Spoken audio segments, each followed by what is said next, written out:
partir de agora, na Unesp FM, Observatório do Esporte. O programa que dá bola a todas as modalidades esportivas.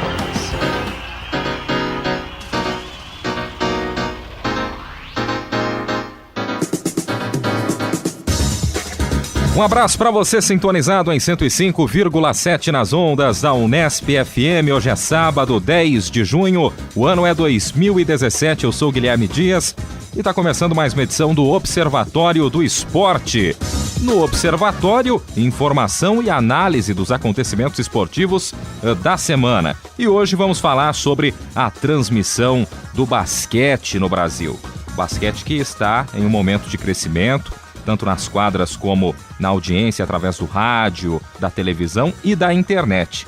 Você sabia que mais de 190 mil pessoas assistiram ao jogo do Flamengo e Pinheiros por meio da página da Liga de Basquete no Facebook, um recorde de audiência na internet? Para esclarecer e debater o tema, vamos ouvir a opinião das pessoas que transmitem o campeonato nacional da modalidade. Entrevistamos Cadum Guimarães, ex-jogador de basquete e comentarista do NBB na web, e seu companheiro de transmissão, narrador Guilherme Maia. Também falamos com Luiz Felipe Freitas, que é narrador do canal Esporte Interativo. Portanto, fique ligado, já este tema aqui no Observatório do Esporte. Hoje, mesa completa, né? Com Tuca Américo, Carlão Napolitano, nosso querido Portuga Zeca Marques. Começamos com Zeca Marques, com você, né, Guilherme? Opa, verdade, tô retornando, obrigado pela lembrança. Aliás, forte abraço para o nosso diretor Fábio Fleury. Tive a oportunidade de ouvir, né, pelo menos alguns momentos dos programas. Pintou aí um novo apresentador, né? Não diria pro Observatório. novo, não meio desgastado pelo tempo, né? Os anos passam, mas sem dúvida fica aí o nosso carinho também pro querido Fábio Fleury. Começamos com o Zeca Marques. Zeca, um abraço para você também. Abraço, Guilherme, amigos de mesa, caros ouvintes. Vou fazer aqui as vezes do Carlos Napolitano, eu vou começar com um abraço. Opa, vamos lá. Não, porque nesta semana a Rádio Unesp recebeu a visita de alunos da rede municipal de ensino num projeto muito interessante da professora Flávia Asbar, que é do Departamento de Psicologia aqui do campus de Bauru. E o projeto dela chama-se Formação de Grêmios nas Escolas Municipais de Bauru. Então ela pediu que a gente recebesse os aluninhos da rede municipal. Então, crianças ali, na faixa dos 7 aos 10 anos, vieram aqui nos visitar. Muito legal, porque isso mostra um pouco uma realidade para eles que eles desconhecem. Para nós da rádio é interessante, porque é receber os alunos e poder apresentar um pouco do trabalho que a gente faz. Eu só queria destacar, esse projeto atende 180 crianças, 14 escolas municipais aqui de Bauru. E eu queria destacar o Marcos Antônio, um aluninho que veio falar comigo, porque ele disse que é nosso ouvinte. Que legal. E o Marcos Antônio que torce para o São Paulo, então fica aqui um abraço a ele e a todas as crianças que puderam conhecer um pouco a Rádio Unesp nesta semana que se passou. Eu quero falar um pouco sobre o Cristiano Ronaldo, que teve uma atuação destacada na semana passada, na final da Liga dos Campeões. E isso daqui vem ao encontro de uma notícia que me foi encaminhada pelo Pedro Norberto, nosso jornalista da Rádio Unesp, dizendo que o Cristiano Ronaldo figura o primeiro colocado na lista da Forbes, a revista norte-americana Forbes, com os atletas mais bem pagos em 2017. O Cristiano Ronaldo é o primeiro da lista. Não vou falar valores. Os valores aqui competem ao fisco de cada país, né, Carlão? Mas pode só como delação. Pois é, o Cristiano Ronaldo é o primeiro colocado dessa lista da Forbes. A segunda colocação é o LeBron James, já que a gente vai falar de basquete daqui a pouco, do Cleveland Cavaliers, que está na final da NBA. Em terceiro lugar, o Messi, do Barcelona. A quarta colocação com o Roger Federer, o tenista. E em quinto, outro jogador de basquete, que é o Kevin Durant, do Golden State Warriors, fechando o top 5. O brasileiro mais bem colocado, quem é? Neymar. O Neymar, que aparece apenas na 18ª colocação. Ô Zeca, mas o legal dessa lista aí é a divisão que a revista faz sobre salário e patrocínio. Sim. Não é? Então, alguns deles recebem um montante alto de salário e pouco patrocínio. Outros recebem muito patrocínio Exatamente. e pouco salário. Esse é o caso do Neymar. Exatamente. O rendimento do Neymar, o de patrocínio, é quase o dobro de salário que ele recebe pelo Barcelona. Né? Se não me falha a memória, 49 milhões de reais com salários, né? E mais de 70 milhões de reais com patrocínios. É quase o dobro. Pois é. E aí chama atenção também alguns, por exemplo, golfistas que não têm salário e tenistas também que não têm salário, o montante que eles ganham de patrocínio, que é uma coisa astronômica. E aqui no Brasil nós temos aquela história do salário, que é um valor, e o direito de imagem e os extras que aparentemente não são tributados, né? Então essa é outra realidade do futebol brasileiro, que deve acontecer obviamente nos outros países da Europa também. O jogador tem várias fontes de rendimento, Napolitano. Mas enfim, para concluir, o Cristiano Ronaldo deve estar encaminhando o seu ano para mais uma vez ser escolhido como o melhor jogador do mundo pela FIFA e talvez pela France Football, que agora são votações separadas. A imprensa espanhola já dá como certa a indicação dele como o melhor do mundo em 2017. Não, sem dúvida, eu acho que ele será. Ele tem até uma nova oportunidade de sacramentar essa indicação, que é a Copa das Confederações, que Portugal participa do torneio porque é o campeão continental, campeão europeu do ano passado, e vai ter ali o Chile como representante da América do Sul, da Conmebol, a Rússia como país sede da próxima Copa. Então o Cristiano Ronaldo tem mais uma oportunidade ainda de ouro de poder fazer ainda mais brilhar a sua carreira neste ano. E se ele conseguir essa indicação do melhor do mundo em 2017, ele empata com o Messi, né? 5 vezes cada um com essa indicação, o que, na verdade, eles monopolizaram esse prêmio na década, né?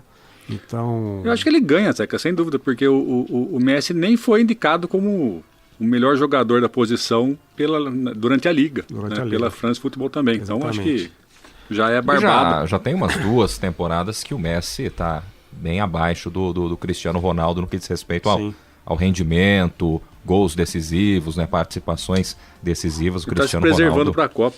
Será? Não, mas ou já acabou, já deu o que tinha que dar? Eu acho que eu falei em outro programa, um dos programas anteriores, o que me causa espanto é a exuberância física do Cristiano Ronaldo. Além de estar tecnicamente jogando muito bem, ele está com um preparo físico, né, interessante.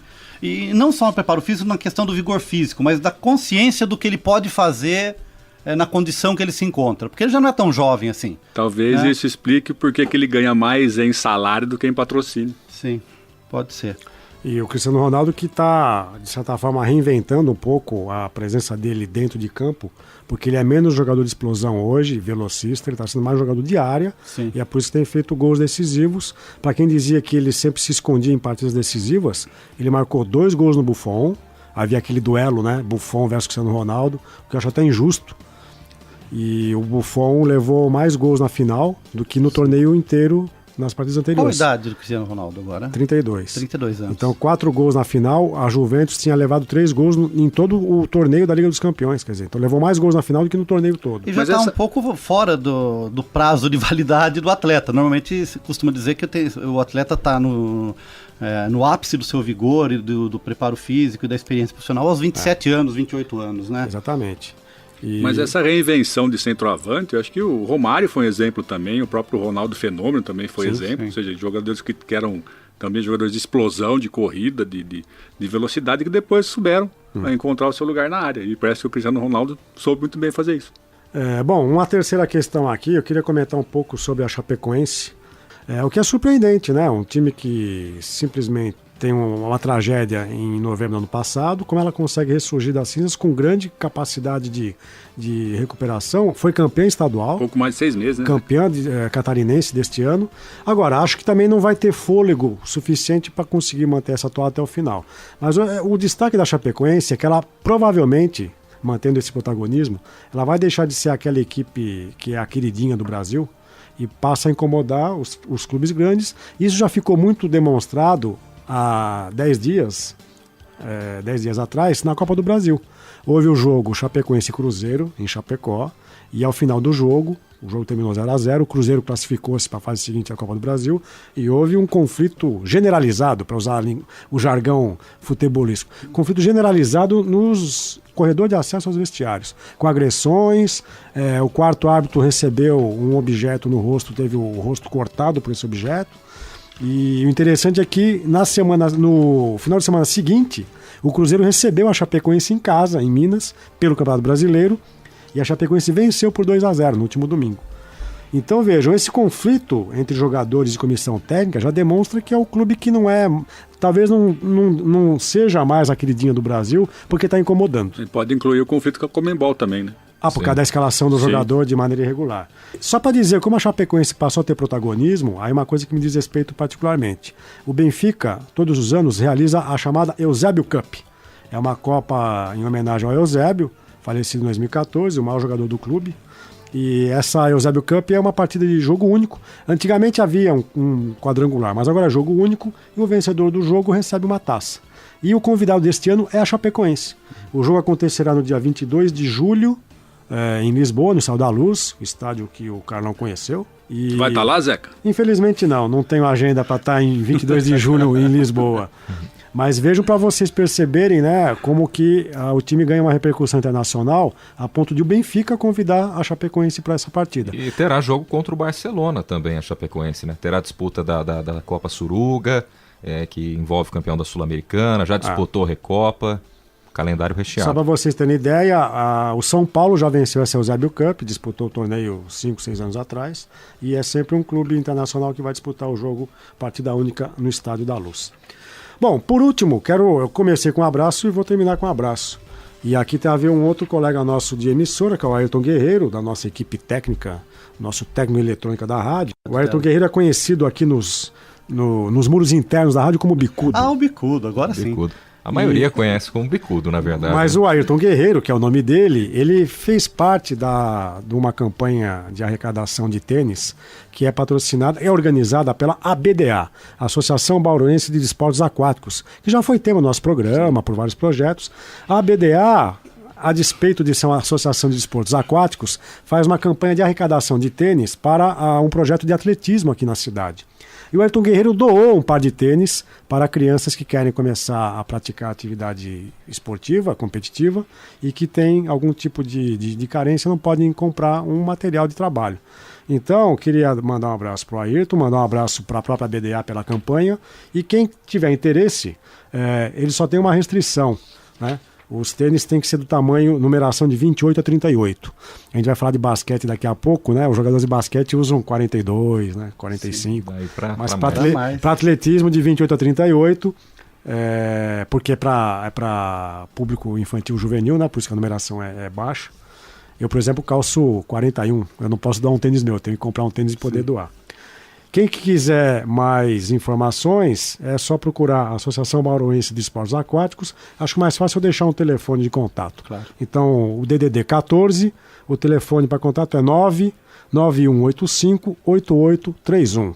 Repetindo, DDD 14, 99185-8831. Participem aqui dessa ação bonita da ABDA e vamos doar tênis para as molecadinhas aqui da cidade e da região. Legal, você está em 105,7 nas ondas da Unesp FM, este é o Observatório do Esporte.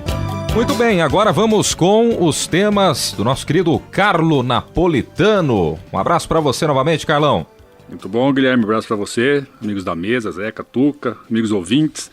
Eu vou falar sobre basquete, né, muito rapidamente, porque é o nosso tema da reportagem. Que novidade, Carlo Napolitano.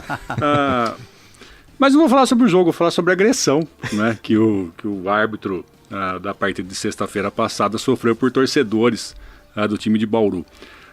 Por mais a gente possa reconhecer que a arbitragem errou na partida, como errou na partida de domingo, e nós já comentamos isso aqui, quer dizer, a arbitragem da NBB está sendo desastrosa, não é motivo, para se agredir, não justifica uma agressão ao árbitro, e talvez aí Bauru tenha uma punição em breve, aí, talvez não agora nesse campeonato, mas talvez para os próximos campeonatos, a Liga puna o time de Bauru por isso, mesmo que não tenha tanta responsabilidade, porque a agressão ocorreu horas depois do fim da partida. E até acredito, Carlão, que se Bauru tivesse pelo menos mais uma partida para realizar nessa reta final, novamente no ginásio Panela de Pressão, o pessoal teria pensado um pouco mais. Só que agora essa suspensão, mesmo que seja punido e tenha que jogar fora da sua quadra, no caso Panela de Pressão, só no campeonato do ano que vem, na próxima temporada, jogar, né? Esse ano, mas na próxima temporada. Se Bauru ganhar o jogo de hoje, logo mais, e ocorrendo o quinto jogo, o jogo não será em Bauru. Em Botucatu, até por isso. Agora, se esse quinto jogo fosse em Bauru... Segundo fontes do Carlão, será novamente em Araraquara. Né? Parece que houve um acerto. Tem um evento, mas... Houve um acerto e o jogo será em Araraquara. Tomara. Tomara, prefiro que seja realmente. O ginásio lá é legal, Sim. bem aconchegante. Um segundo tema, também local, vou pedir aqui as desculpas ao Tuca, que eu vou entrar no tema de vôlei. Opa, né? E talvez o Tuca possa comentar com mais conhecimento essa informação, que eu achei interessante, né? O time de vôlei de Bauru contratando para essa temporada Paula Pequeno. Né? Bicampeã olímpica. Então achei interessante essa contratação. Daí eu entrei na página do Vôlei Bauru, fui buscar mais informações e fiquei surpreso até. Né? Até eu reconheço que um desconhecimento em relação ao vôlei bauruense. 2 jogadoras do time de Bauru foram convocadas para a seleção sub-20, Ariana e Gabi Cândido, e 2 jogadoras já tinham sido pré-selecionadas pelo Zé Roberto Guimarães para a seleção principal, que são as jogadoras Val e Jane. Né? Então talvez o Bauru montando um time, aí, o time de vôlei montando um time para se sair melhor do que saiu no último campeonato. Ou seja, foi a quinta força no último campeonato, né? Na última Superliga, e a estrutura está sendo montada pensando aí pelo menos um passo à frente o que seria o 4º lugar. Isso que se fala nos bastidores, até porque não dá para bater de frente ainda com Osasco, não dá para pensar em passar o Rio de Janeiro, mas de repente um 4º lugar é algo que Bauru possa atingir nessa temporada. Mas com certeza com a Paula Pequeno, acho que a atenção ao time vai ser bem maior. Sim. Na mídia e até pros torcedores. Eu acho que a Paula Pequeno vai trazer justamente essa atenção midiática. Toda transmissão que houver nas TVs fechadas, ela é o destaque do time. Espero que isso também reverta em uma questão competitiva. A Paula Pequeno, a gente sabe que ela já teve o auge da sua carreira. Né? Sim. Mas ela está com 35 anos. Né? Acho que 32. Se eu não me engano, 35. Mas enfim, ela é muito experiente, ela tem condições de ser uma líder da equipe. E eu acho que a questão do vôlei Bauru é se esse é um projeto de curto prazo, médio prazo ou longo prazo. Então esse que é o problema. Me parece que esse investimento é para querer ter um retorno imediato, né? Um retorno que a equipe possa ter algum tipo de visibilidade. E, de fato, vai ser difícil concorrer com o Nestlé, com Rexona, São Paulo, Rio, que são as equipes que têm... Sim. Mas na mesma medida que as atletas sub-20 foram convocadas, né, existe uma perspectiva de estar se criando aí uma geração futura. Coisa que eu acho que o basquete tem feito também, né? Tem, pelo menos, investido. Porque o resultado vem ao longo do tempo. Você não pode garantir que esse investimento vai dar certo. Mas eu acho interessante pensar nisso, né, Zé? Que, infelizmente, a gente sabe que nesses torneios, nesses campeonatos de vôlei, algumas equipes são montadas para resultados de curto prazo mesmo. Mas também a gente pode pensar que a Paulo Pequeno veio para a equipe para trazer um pouco mais de experiência, né? Transmitir um pouco mais de conhecimento para uma equipe nova. É que nós temos uma experiência próxima aqui, que foi a do Vôlei Futuro em Araçatuba. Que também chegou a disputar a semifinal da Liga de basquete, não, de vôlei, e depois sumiu do nada, quer dizer, acabou a fonte do investimento, o clube desaparece. Talvez um sinal positivo nisso, até tivemos uma coletiva há aproximadamente 6 semanas atrás, né, 1 mês e meio, em que a empresa Genter, que era até então a patrocinadora master do projeto Vôlei Bauru, ela abriu mão da exposição da marca como patrocinadora master para reverter todo esse dinheiro para as categorias de base, tanto no masculino como no feminino, né? Então existe esse investimento, essa ideia, pelo menos para os próximos anos, Bauru ter uma categoria de base como tem hoje o time de Osasco. É claro que no primeiro momento isso vai ser impossível, mas quem sabe daqui a alguns anos. E acho que isso vai ao encontro do que falamos agora, né? Sobre o segmento desse projeto, sobre o andamento. É que para mim é difícil, por exemplo, competir com marcas de multinacionais, né? Como Nestlé e Rexona, que pertence, salvo engano, a GC Lever, com marcas que têm uma atuação local, regional e que não são multinacionais. Então o investimento é desproporcional, né? Tá. Aproveitar, vou pegar carona no tema do Carlão, para notificar que esse final de semana a gente tem aí o Circuito Challenger aqui em Bauru, né, nas quadras montadas ali na Avenida Getúlio Vargas. Então o pessoal que tiver afim, eu devo dar uma passada lá, lógico. O Zé que não vai para Portugal, você vai para Getúlio. Eu vou para Getúlio. Né? Então vou lá prestigiar o vôlei, já tive na última vez. Lá é o Você torneio vai atuar Challenger. também? Vai jogar? Não, já passei essa fase e o torneio não é de Masters.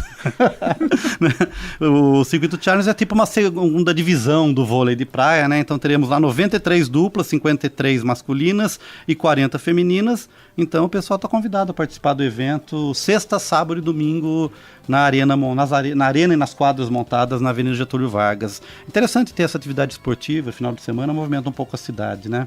E Bauru já há alguns anos vem recebendo, né? Então, mas vem alguns anos recebendo e incrivelmente faz frio na época, né? Previsão para sábado e domingo aí, acho que nós teremos o final de semana mais frio do ano, com a previsão de 6 graus.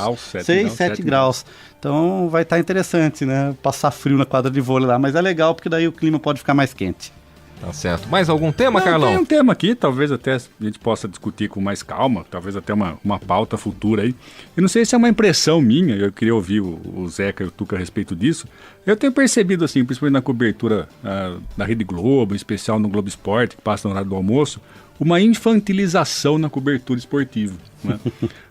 Passando conteúdos que são mais próprios da internet, do YouTube, e que estão indo já para a televisão aberta. Né? E me chama a atenção aqueles programas, aquelas chamadas, aquelas reportagens do Cartola, né? Com o estagiário. Né? Eu não sei se eu estou ficando velho, não é? Ou se a linguagem da transmissão já está mudando. Eu costumo chamar isso de bobeira.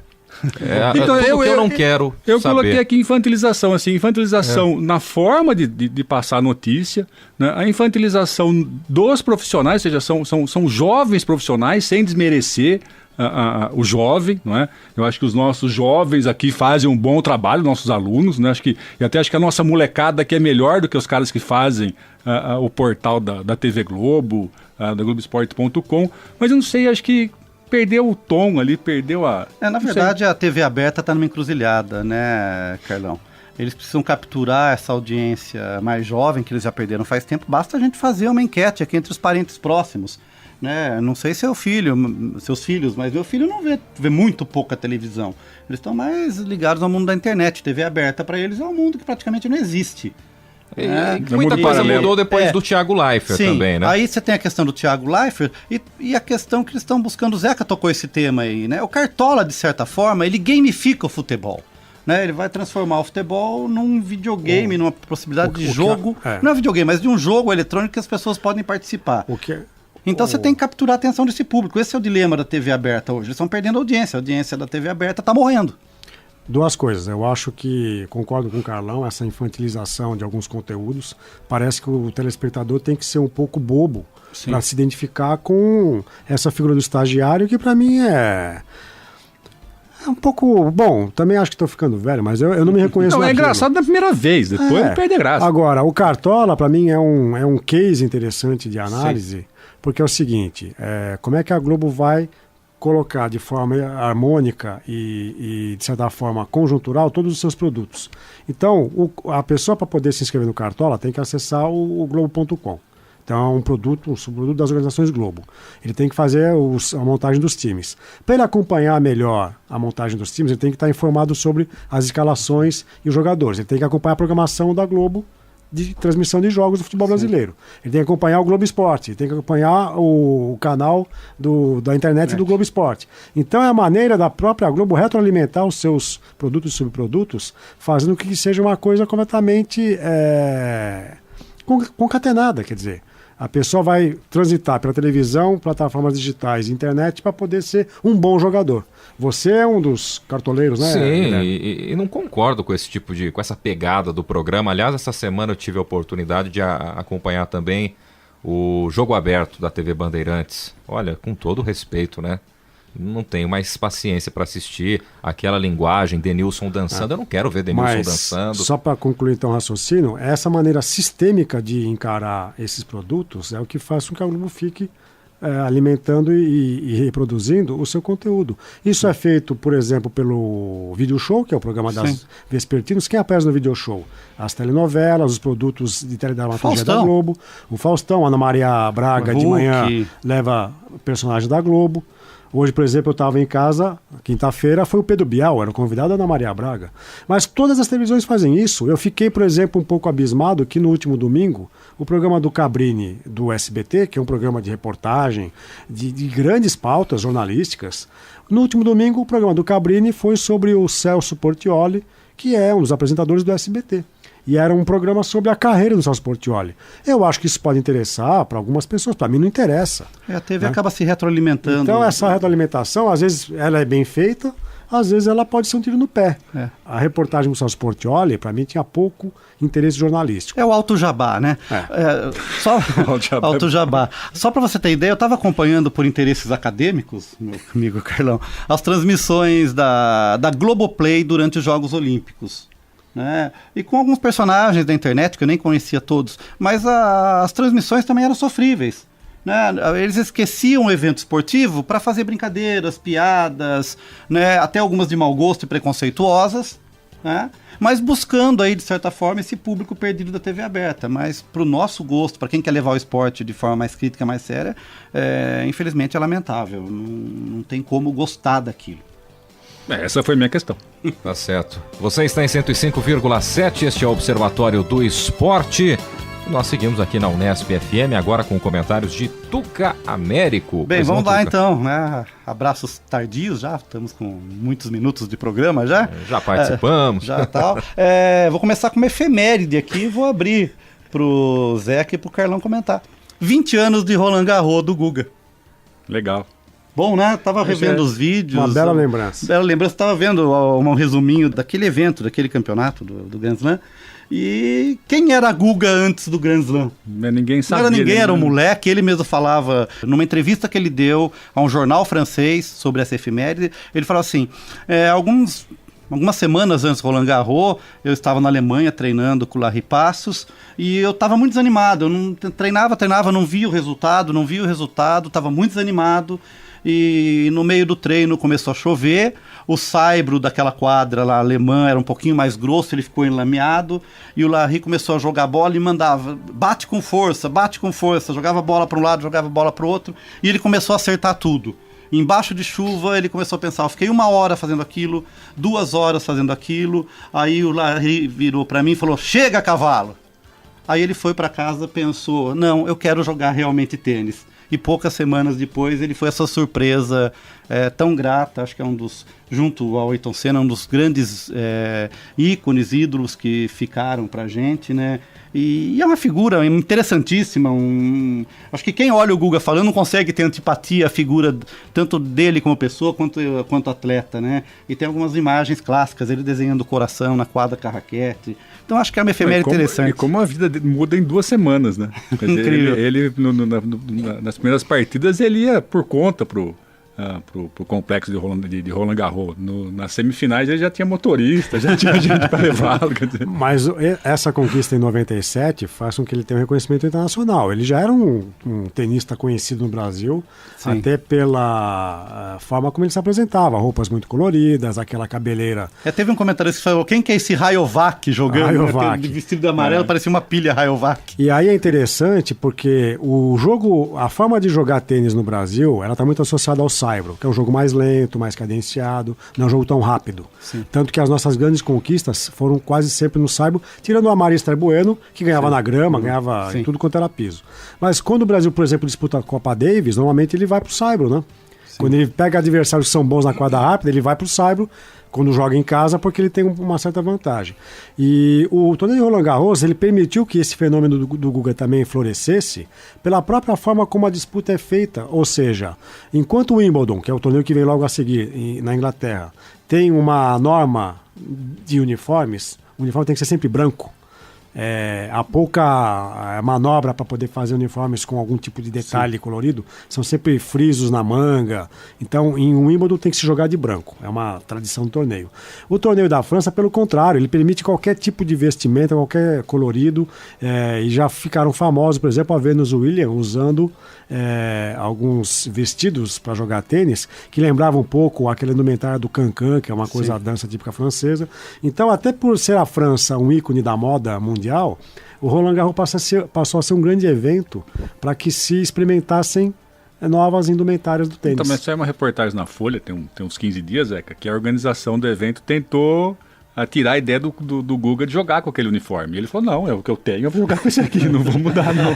E, bom, para fechar o Grand Slam, os 4 torneios principais do tênis mundial, os Estados Unidos e a Austrália, eles não têm esse capital simbólico da tradição que o Wimbledon tem e que o Roland Garros tem. Sim. Então, mesmo nos Estados Unidos e na Austrália, a gente vê experimentações com relação aos uniformes, mas na França parece que eles levam isso às últimas consequências.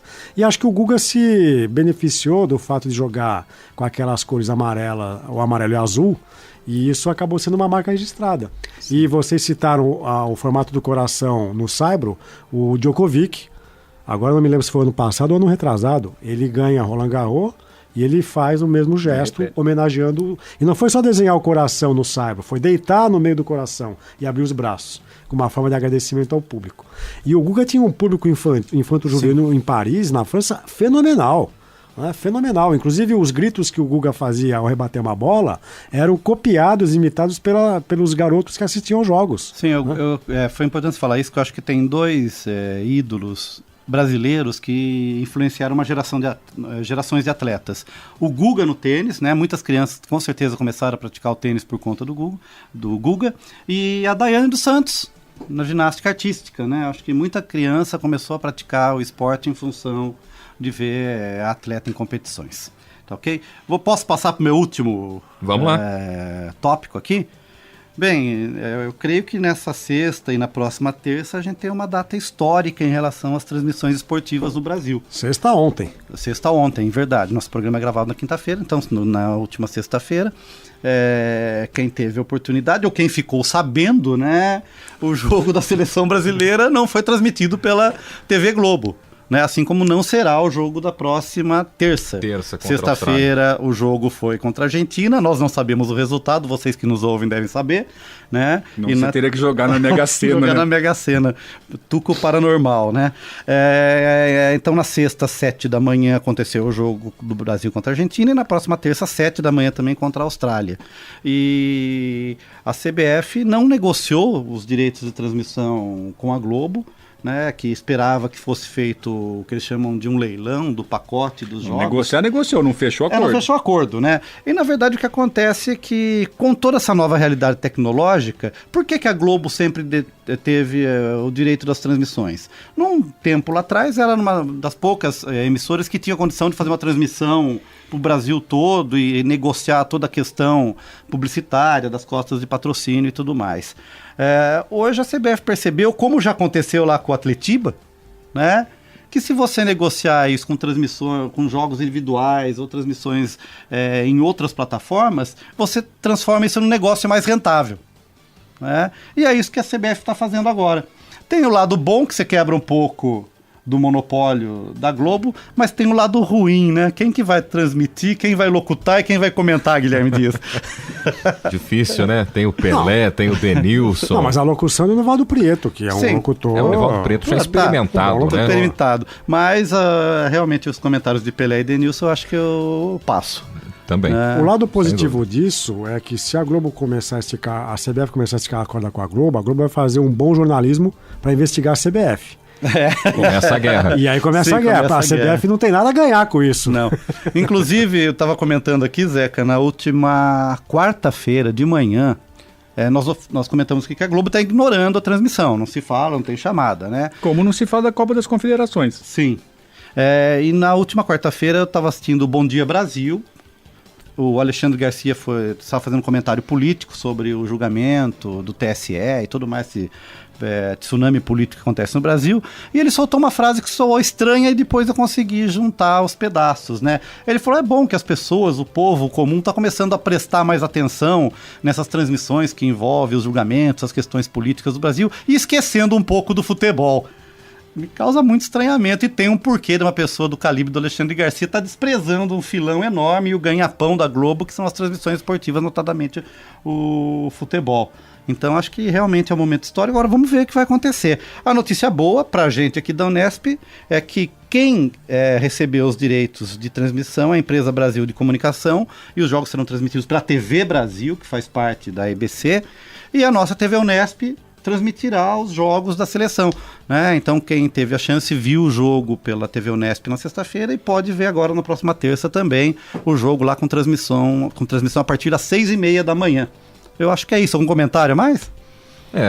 Novos tempos, né? Vamos aguardar aí para saber se, como disse o Zeca, essa relação entre CBF e Globo daqui para frente, como será depois desse... na verdade são 2 amistosos, né? São jogos sem muita importância, mas é difícil né? É difícil você acompanhar Brasil e Argentina sem ter lá Galvão Bueno, sem ter toda a equipe da Globo, né? É uma coisa que a gente não imagina. Eu ia falar isso, um Brasil e Argentina é sempre um Brasil e Argentina. É que nem no filme Boleiros, né? O personagem do Lima Duarte diz assim, você não sabe o que é um Corinthians e Palmeiras. Bom, você está na Unesp FM, este é o Observatório do Esporte e agora vamos para a matéria da semana, locução de Pedro Norberto. Observatório do Esporte. Confira a reportagem da semana, um tema em debate.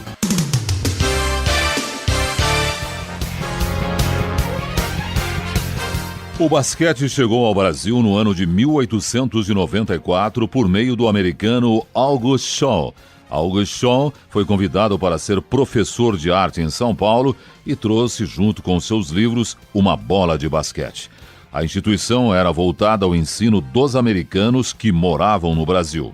No início, somente as mulheres praticavam um novo esporte. Entre os homens, o basquete só ganhou força no começo do século XX. Em 1912, os primeiros campeonatos de basquete aconteceram no Rio de Janeiro. No ano seguinte, o América Futebol Clube do Rio de Janeiro foi o primeiro clube a adotar a nova modalidade. A propagação do basquete se deu a partir da Escola Nacional de São Paulo e da Associação Cristã de Moços do Rio de Janeiro. A associação foi responsável pelo primeiro torneio sul-americano de basquete em 1915. 4 anos depois, a Liga Metropolitana de Esportes Atléticos do Rio oficializou o primeiro campeonato nacional no Brasil. O Flamengo foi o campeão do torneio. No dia 25 de dezembro de 1933, surge a Confederação Brasileira de Basquetebol. No entanto, o primeiro campeonato brasileiro reconhecido pela entidade só aconteceu mais de 30 anos depois, em 1965. Entre 1965 e 1989, a competição se chamava Taça Brasil. Após esse período, até 2008, o nome foi Campeonato Nacional.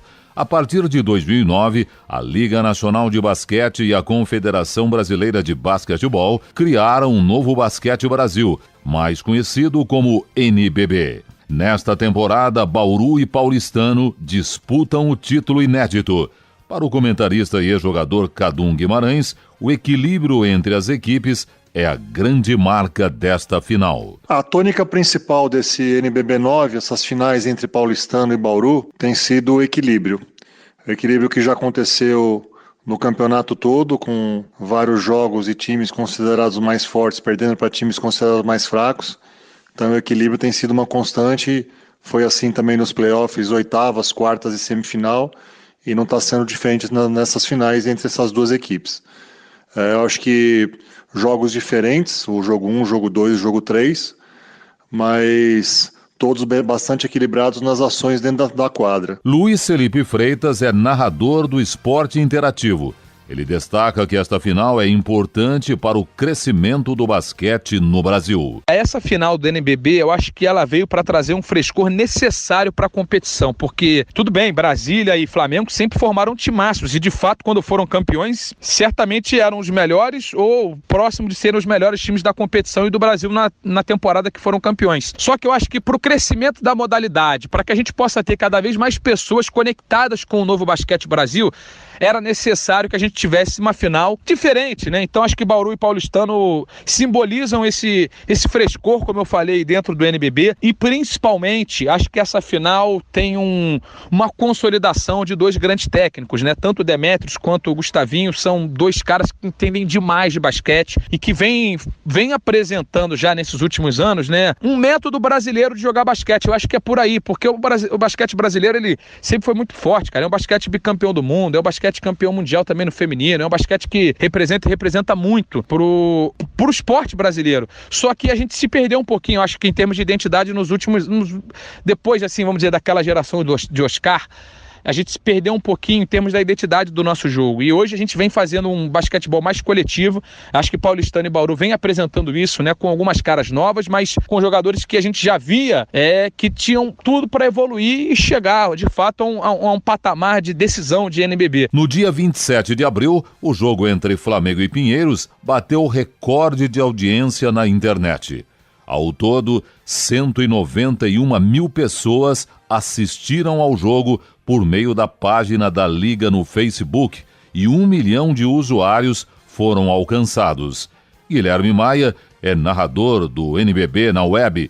Ele comenta como é a dinâmica de uma transmissão online. Faço as narrações do NBB na web, que são as transmissões do NBB pela internet. A gente nessa temporada já foi a 4ª já. No NBB na web eu procuro fazer uma narração diferente de TV e de rádio, algo feito para a internet, porque transmissões para a internet especificamente são muito novas, né? Eu procuro fazer algo bem dinâmico, com bastante interatividade, colocando bastante o internauta que está assistindo dentro da transmissão, porque na internet você tem muita concorrência, né? Você tem várias janelas ali que você pode abrir e tal, e se não for uma transmissão bem dinâmica, o pessoal acaba indo fazer outra coisa na internet e deixa de assistir o jogo, né? O narrador Luiz Felipe Freitas destaca as singularidades para deixar a transmissão do basquete atrativa. Olha, uma cobertura de um jogo de basquete, ela é bem próxima de uma cobertura de um evento que você sabe que vai demorar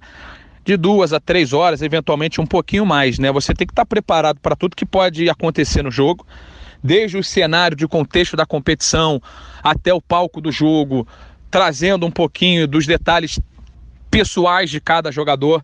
Eu acho que o que vai diferenciar uma boa transmissão de uma transmissão razoável é o nível de detalhamento que você consegue levar para o espectador em relação a informações pessoais sobre os jogadores, informações sobre o que fizeram os jogadores na competição, o quanto que aquele jogo é importante. Eu tenho uma linha de raciocínio, e é muito do que a gente segue aqui no Esporte Interativo. Eu acho que o mais importante é você tentar conectar o telespectador, o espectador, o ouvinte, aquilo que você está fazendo. O narrador Guilherme Maia comenta como é feita a preparação para transmitir a partida e o uso de estatísticas na análise do jogo. Para a gente fazer as transmissões do NBB na web, a gente busca se informar bastante sobre os dois times, as duas equipes. Chega geralmente 1 hora antes da transmissão para conversar com os jogadores, com os técnicos e tá o mais informado possível, né? Para a gente poder trazer uma transmissão legal pro pessoal que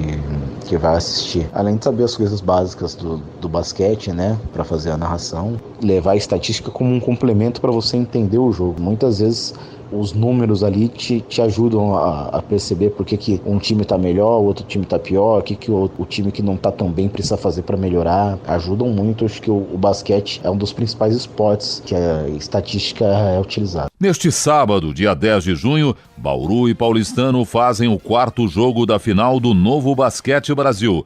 O jogo vai acontecer às 14h. Cadum Guimarães, comentarista do NBB na web, fala das suas expectativas para este jogo. E a série agora 2-1 para a equipe paulistana, a série volta para São Paulo, com esse jogo 4 no sábado. Eu acho que vai predominar ainda o equilíbrio entre as duas equipes, não dá para apontar um favorito. Eu acho que é uma quadra totalmente neutra para as duas equipes e acho que o jogo vai ser decidido mesmo no final. Acho muito difícil acontecer o que aconteceu no jogo 1, de um time abrir muito como abriu o Paulistano, ou como aconteceu no jogo 3 da equipe que Bauru abriu. Então acho que o jogo deve ser mais uma cara do que foi o jogo 2, mais equilíbrio até o final, sem favoritos. O narrador Guilherme Maia finaliza dizendo que o basquete brasileiro vive um momento de crescimento. Com certeza o basquete no Brasil vive um momento sensacional, porque cada vez mais pessoas assistem a NBA, que é o principal campeonato de basquete do mundo, né? Tem as principais estrelas. Agora a gente tem 2 emissoras que transmitem, né? A ESPN e o Sport TV. Isso acaba refletindo no NBB também, né? Que é transmitido na TV já há muitos anos pelo Sport TV.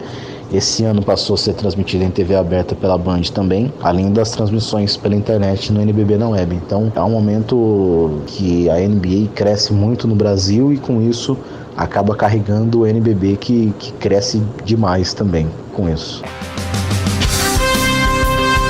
Legal, depois da locução do Pedro Norberto, vamos aos tradicionais agradecimentos, né? Agradecendo aos narradores Luiz Felipe Freitas, do canal Esporte Interativo, e também ao meu xará Guilherme Maia, do NBB na web, e o ex-jogador e hoje comentarista Cadum Guimarães. Para debater esse assunto, né, do crescimento no basquete aqui no Brasil e também das transmissões desta modalidade, a gente recebe a Marina Borges e também a Camila Gabriele. Eu começo justamente com você, Camila. O que você conseguiu apurar aí, fazendo a matéria desta semana, suas impressões a respeito deste assunto? Um abraço, bem-vinda.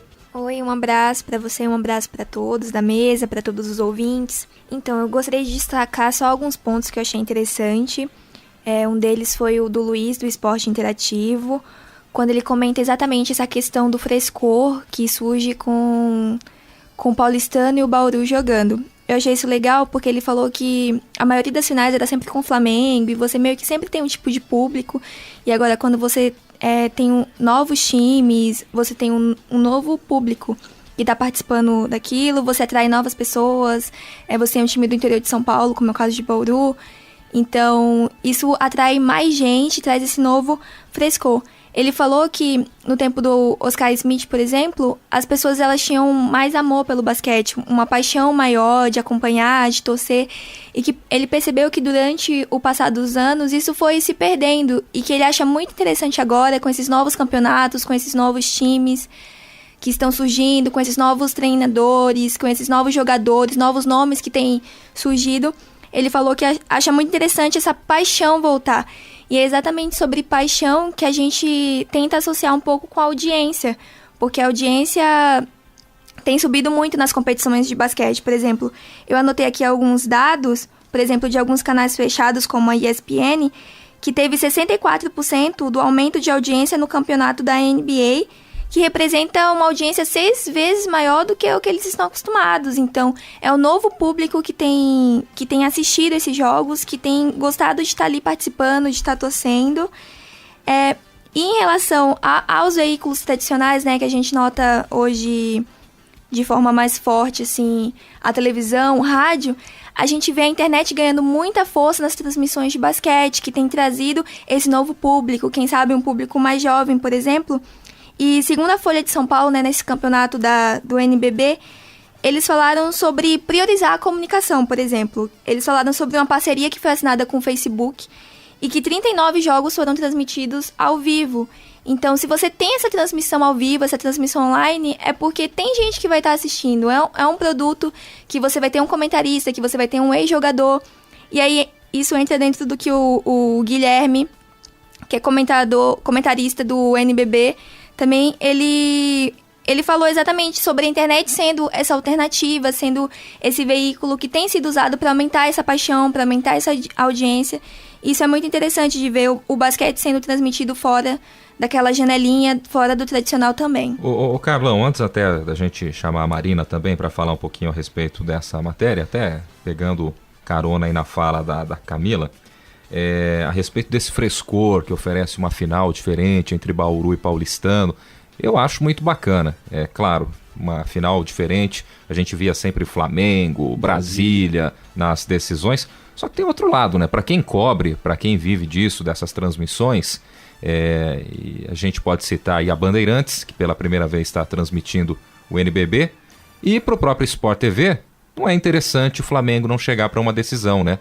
Porque para nós aqui de Bauru, para quem mora na cidade, para quem nasceu aqui, opa, legal, o Bauru tá na final. Agora, para quem é de Franca, por exemplo, que já caiu fora da competição, para quem acompanha em outras cidades, ou o cara gosta muito de basquete para realmente acompanhar, ou então se perde a audiência nessa reta final, até porque o recorde aí de audiência foi justamente num jogo do Flamengo, que mostra como é constante aí, rotineiro até essa participação do torcedor do Flamengo, que é uma massa, né, realmente, não dá nem pra gente comparar. Eu concordo, mas eu acho que, como a Camila disse, o basquete é uma tribo. né? E acho que se formou uma nova tribo, né?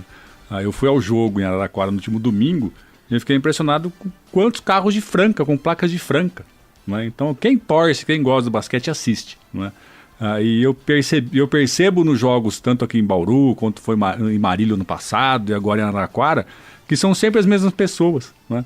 Então eu acompanho os jogos aqui locais, né, dos campeonatos infantis, juvenis, que meu filho já jogou, né, esses campeonatos, e são as mesmas pessoas, né? São os pais que acompanham os filhos nos jogos de basquete e depois eles acompanham o time profissional de Bauru.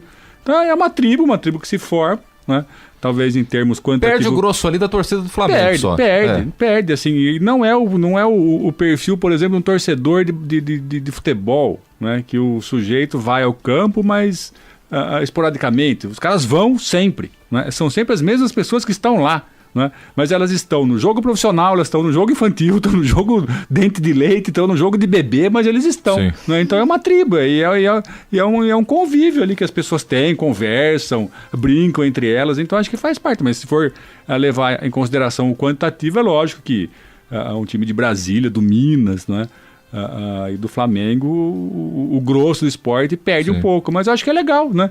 E eu tenho certeza que se Bauru for campeão, Bauru vai fazer uma festa, isso vai ser atrativo para a mídia, né? Com certeza. Aliás, o Carlão esteve em Araraquara no último domingo. Sim. Estará hoje no Parque São Jorge? Não vou. Talvez assista pela televisão, que eu não gosto muito de assistir pela internet, né? Não sei se a banda em casa que é muito ruim, mas eu assisti um jogo ano passado, acho que das semifinais, que não passou do Bauru contra algum time que eu não lembro qual, e nós fizemos uma conexão pela televisão e ficava caindo, né? Então eu não gostei, eu não tenho muita paciência. Entre a bola sair da mão do jogador e bater ali no aro... deve ser muito ruim em casa, então eu prefiro assistir pela telona mesmo, sou tradicional nesse sentido. Você está em 105,7, este é o Observatório do Esporte. Conosco também a Marina Borges, queria saber das suas impressões a respeito deste tema. Um abraço, bem-vinda, Marina. Um abraço a todos os ouvintes. Acho que puxando o assunto do crescimento do esporte no Brasil, acho que o principal motivo, assim, o fator é as transmissões da NBA na TV brasileira, porque é o maior campeonato de basquete do mundo. Acho que tem uma visibilidade muito grande, né? Principalmente acho que mais na internet, acho que pelos canais fechados também, como a ESPN e Sport TV, que tem um grande espaço e tem aumentado a audiência cada vez mais. Eu acho que eventos também como NBA e Global Games no país, acho que tem trazido cada vez mais fanáticos.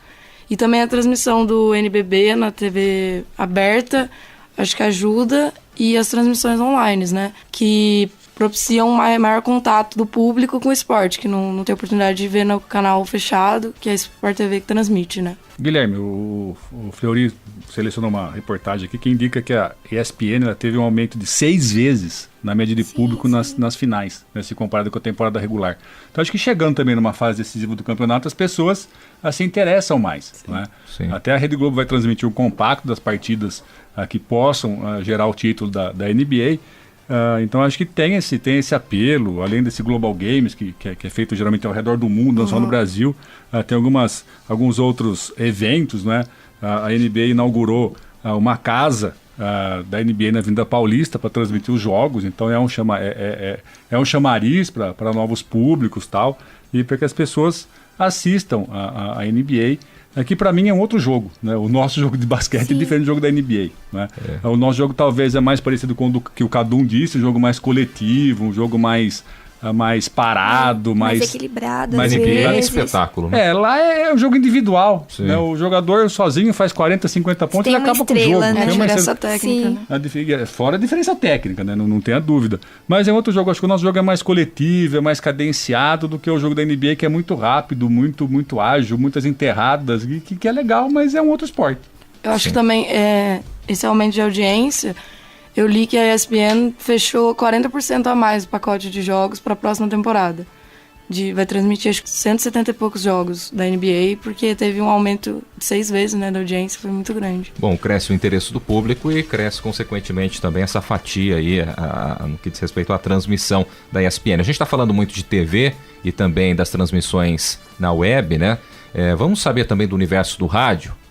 Então vamos ouvir a fala do Rafael Antônio, que desde 1997 transmite para Bauru e região os jogos do Bauru Basquete, e ele fala um pouco também do que é esse universo do rádio nessa modalidade que está crescendo a cada dia, que é o basquete. Vamos ouvir então o Rafael Antônio, que é jornalista e locutor esportivo da Rádio Auriverde e do Jornada Esportiva.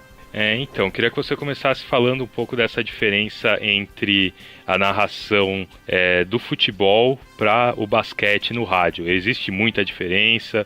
Qual é o grande truque que você acha para conseguir narrar o basquete e deixar ele atraente no rádio? Não, na verdade não tem muita diferença. A única diferença é o dinamismo do jogo. O jogo do basquete é mais dinâmico do que o futebol, né? Ele é mais rápido, é mais intenso. O futebol é mais lento, mais cadenciado. Mas, na verdade, não tem muita mudança de técnica, né? Lógico que você tem um pouquinho a linguagem, alguns termos. O basquete tem termos específicos, o futebol também. Mas, na verdade, a mecânica técnica não muda muito. O ritmo é o mesmo, tem tanta mudança assim, né? Uma questão envolvendo as estatísticas, como elas ajudam e auxiliam para que o público possa entender o que está acontecendo durante o jogo, possa entender as qualidades dos jogadores que estão envolvidos na partida.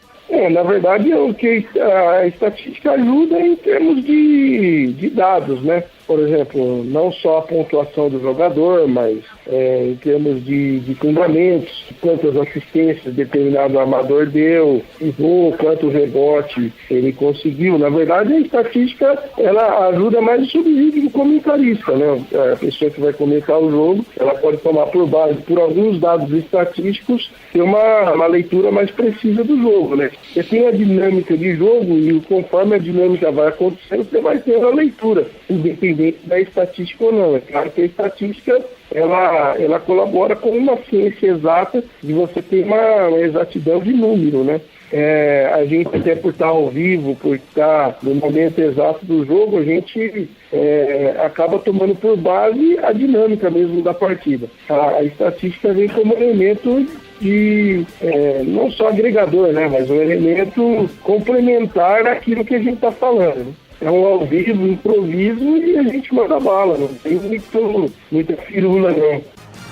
Muito bem, este é o bate-papo do Isaac Toledo com o Rafael Antônio, né, falando um pouquinho mais das transmissões do basquetebol no rádio, que também cresceu bastante aí nos últimos anos. É claro que se a gente parar para pensar aqui em Bauru, até pelas campanhas recentes, né, do Bauru Basquete, cresce também o interesse dos jovens, né, time que venceu recentemente a Liga das Américas, disputou final de Intercontinental com o Real Madrid, vem batendo na trave nas decisões do NBB nas 3 últimas temporadas, na verdade nas 2 últimas, né, contra o Flamengo. Esta é a 3ª final consecutiva de NBB, mas até vou citar um exemplo. O primeiro jogo da decisão deste ano contra o Paulistano, na casa do Paulistano, Rafael Antônio e a equipe do Jornada Esportiva e da Rádio Auriverde precisaram improvisar, né? A equipe teve que improvisar porque não tinha um espaço reservado para a rádio, que acompanhou durante toda a primeira fase, roeu o osso, né, como a gente costuma dizer.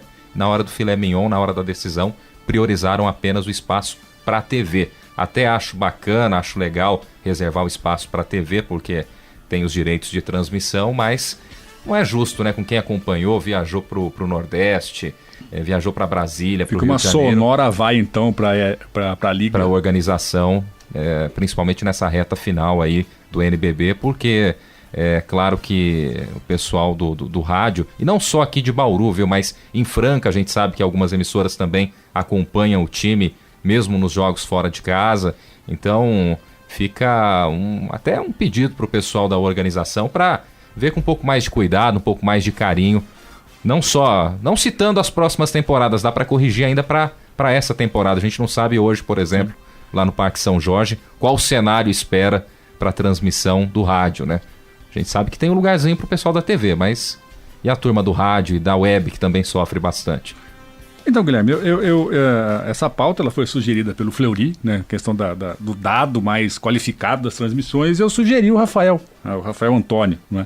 Porque teve um jogo do Bauru e Pinheiros, onde várias paralisações da arbitragem, que eu queria saber o que estava acontecendo. Então daí eu liguei meu celular, estava com fone de ouvido, por acaso, e coloquei na Auriverde para escutar a narração. Eu achei a narração muito parecida com o futebol. E até eu sugeri convidar o Rafael para comentar sobre a narração, porque que eu acho que poderia ser diferente, não é? A narração, porque o jogo é diverso, mas a forma da locução ela é muito parecida com a narração do futebol. Então eu na verdade, eu achei estranho, não é? Demora um pouco para acostumar, para assimilar. Demora para acostumar, assim, você não tá, porque talvez você tenha, no futebol, você tenha a imagem do jogo na cabeça, não é? E no basquete a gente talvez não tenha ainda formatada, né?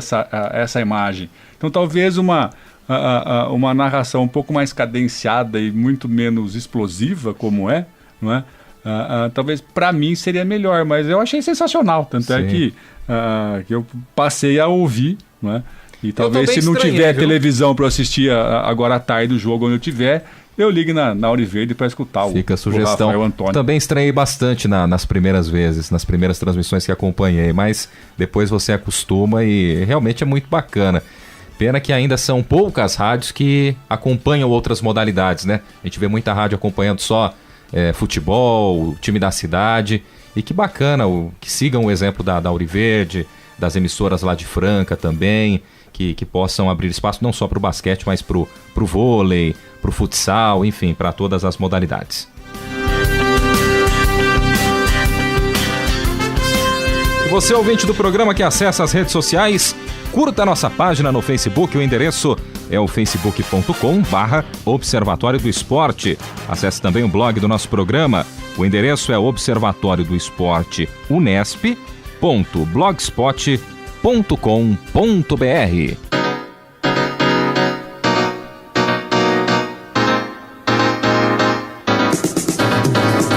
E o Observatório do Esporte deste sábado vai ficando por aqui. Teve locução de Guilherme Dias e também do Pedro Norberto, com comentários de Zeca Marques, Tuca Américo e Carlo Napolitano. Equipe de reportagem: Isaac Toledo, Gabriela Brizotti, Tomás Garcia, André Magalhães, Gustavo Lustosa, Camila Gabriele, Luana Antunes, Marina Borges, Sérgio Pandolfi, Ana Cristina Marcília e Aline Campanhã. Direção: Fábio Fleury. Produção técnica: Paulo Pepa. O Observatório do Esporte é uma atividade de extensão do GECEF, o Grupo de Estudos sobre Comunicação Esportiva e Futebol da Unesp. Para você, um grande abraço, obrigado pelo carinho da audiência e até a próxima semana. Observatório do Esporte, informação além das 4 linhas.